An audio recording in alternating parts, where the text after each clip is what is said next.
भारतीय राष्ट्रीय कांग्रेस के संस्थापक कौन थे?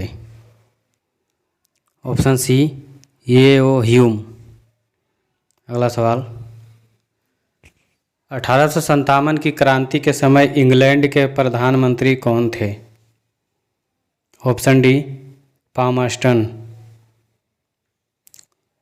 सवाल नंबर 3, प्रत्यक्ष प्रजातंत्र किस देश में है? ऑप्शन सी स्विट्जरलैंड में। अंग्रेजों की फूट डालो और शासन करो की नीति निम्न में से किसको बढ़ावा दिया? ऑप्शन ए हिंदू मुस्लिम संघर्ष को।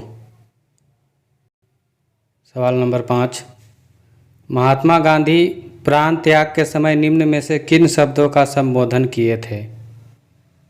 ऑप्शन सी हे राम। अगला सवाल, हैदराबाद का भारतीय संघ में विलय किस प्रकार हुआ? ऑप्शन बी बलपूर्वक। सवाल नंबर 7, भारत में सुदूर पूर्व क्षेत्रों के पुनर्गठन किस संशोधन अधिनियम के द्वारा किया गया? ऑप्शन ए 27वां संविधान संशोधन अधिनियम 1972 ईस्वी में।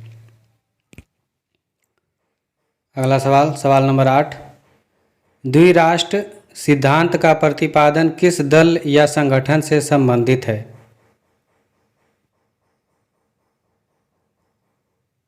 ऑप्शन बी मुस्लिम लीग से। सवाल नंबर 9, निम्नलिखित में से कौन भारतीय संघीय व्यवस्था की विशेषता नहीं है? ऑप्शन ए दोहरी नागरिकता। सवाल नंबर 10, भारतीय संघीय व्यवस्था में किसे अधिक शक्तियां प्राप्त है? ऑप्शन ए केंद्र को। अगला सवाल, केंद्र और राज्य संबंधों में प्रमुख अड़चनें क्या रही है? ऑप्शन डी इनमें से सभी। राज्यपाल की भूमिका, अनुच्छेद 356, राज्यों की केंद्र पर निर्भरता।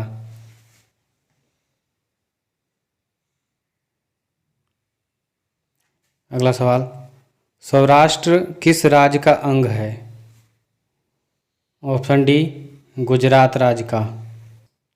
अगला सवाल, जमींदारी प्रथा के उन्मूलन के संबंध में निम्न में से कौन सही है?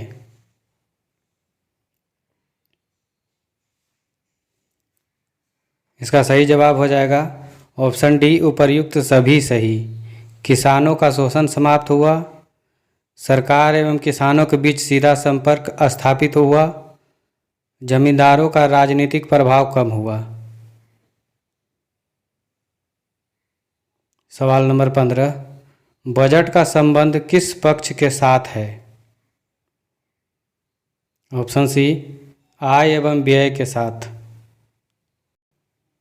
अगला सवाल, भारत में वित्त आयोग का कार्यकाल कितना है? ऑप्शन ए 5 वर्ष।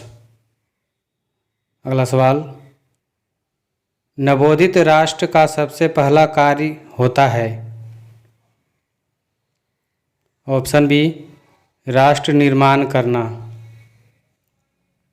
सवाल नंबर 18, पंडित जवाहरलाल नेहरू प्रथम प्रधानमंत्री के रूप में शपथ निम्नलिखित में से किस स्थान पर लिए थे?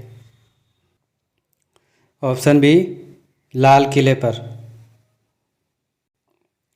सवाल नंबर 19, विविधता में एकता का सिद्धांत निम्नलिखित में से किस देश का प्रमुख सिद्धांत है? ऑप्शन ए भारत देश का। अगला सवाल, भारत में लोकतंत्र की बहाली के बाद भारतीय नागरिकों को अधिकार प्राप्त हुए? ऑप्शन डी उपर्युक्त सभी। मौलिक अधिकार, मतदान का अधिकार, जनप्रतिनिधि चुनने का अधिकार। अगला सवाल, भारत सरकार विविध कल्याणकारी योजनाओं को लागू किसके माध्यम से करता है? ऑप्शन ए राज्य के नीति निर्देशक सिद्धांतों के माध्यम से। सवाल नंबर 22, माउंटबेटन योजना का संबंध निम्न में से किससे है? ऑप्शन ए भारत का विभाजन से। सवाल नंबर 23, भारत विभाजन के लिए 1947 में बनी विभाजन समिति के अध्यक्ष निम्न में से किसे बनाया गया है? ऑप्शन डी वायसराय को। सवाल नंबर 24, माउंटबेटन योजना कब बना? ऑप्शन ए 3 जून 1947 ईस्वी को। सवाल नंबर 25, द्विराष्ट्र सिद्धांत के आधार पर कौन सा देश बना? Option C Pakistan. पाकिस्तान निर्माण की मांग प्रथम बार कब की गई? ऑप्शन सी 1940 ईस्वी में। सवाल नंबर 27, मुस्लिम लीग के किस अधिवेशन में पाकिस्तान नामक देश निर्माण की मांग की गई? ऑप्शन ए 1940 के लाहौर अधिवेशन में। सवाल नंबर 28, राज्यों का पुनर्गठन आयोग कब बना? ऑप्शन सी 29 दिसंबर 1953 ईस्वी में। अगला सवाल, राज्य पुनर्गठन आयोग के अध्यक्ष कौन थे? Option A Syed Ali. अगला सवाल और इस वीडियो का आखिरी सवाल है, भारतीय संसद से राज्य पुनर्गठन अधिनियम कब पारित हुआ? ऑप्शन ए 1956 ईस्वी में।